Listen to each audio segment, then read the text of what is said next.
Good morning, everybody. Glad to have you here this fine Saturday morning, and appreciate you joining me. And we wrap up this year, and hope you've had a great year. Hope you have a great year next year.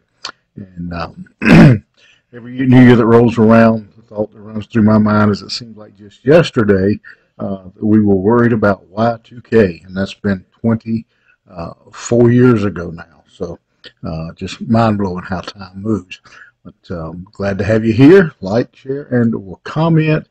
And then we will be in Acts chapter 17, verse 32 through the end of the chapter. It says, Now when they heard of the resurrection of the dead, again, Paul was preaching to them about Christ.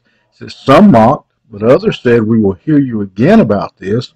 So Paul went out from their midst. But some men joined him and believed, among whom were also Dionysius the Areopagite and a woman named Damaris and others with them.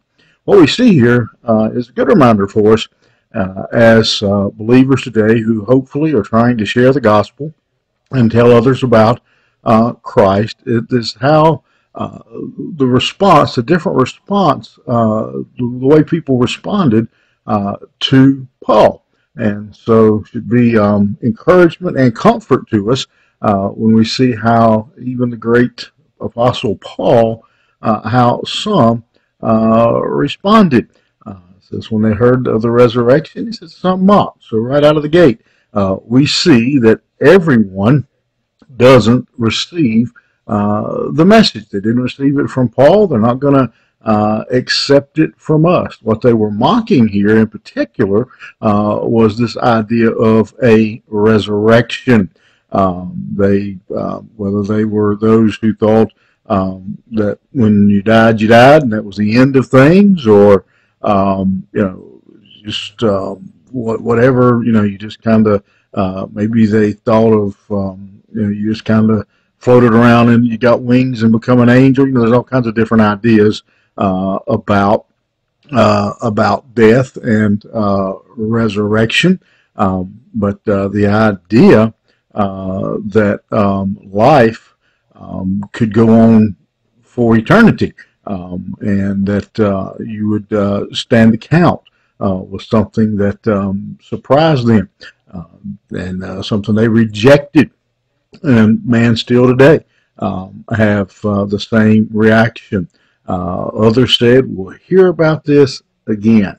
In other words, they said, tell us tomorrow. They put off making any kind of decision about following Christ. Let me think about it, was their response. Let me just give me another day, never knowing whether they had another day. And so some said, let us think about it. So Paul left. Paul goes out. He's done what he needed to do. He's preached the gospel.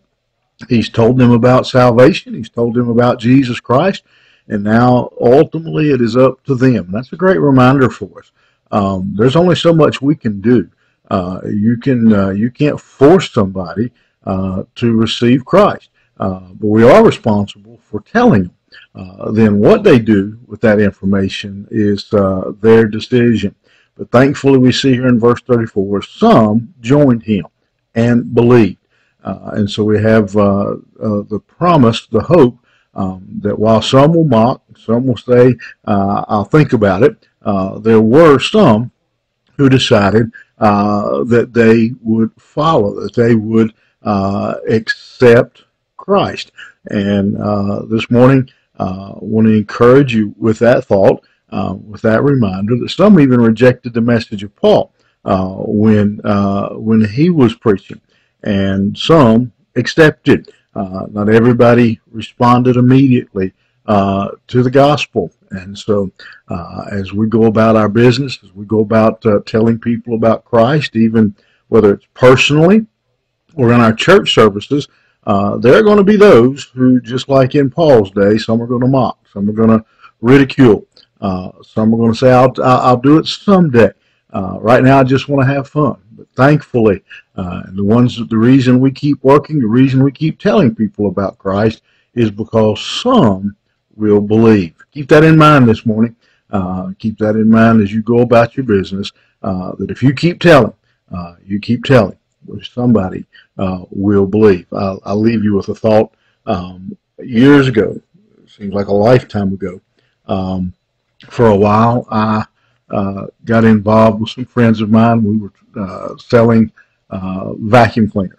And the general rule was you had to knock on 10 doors to get in one house. And you had to get in 10 houses to sell one vacuum cleaner. So in other words, you ended up having, what it amounted to is you had to knock on 100 doors to sell one. But that one would pay very well. And so you just kept knocking, you kept trying, even though you knew that statistically 99 out of 100 were going to turn you down. One was going to purchase. Today, you may knock on 100 doors, and 99 of them may tell you, no, I don't want anything to do with Christ. But for that one that does, the Bible says that even the angels rejoice over that one. Keep that in mind. We'll see you here next week, next year, Monday morning. Have a good one. We'll see you later.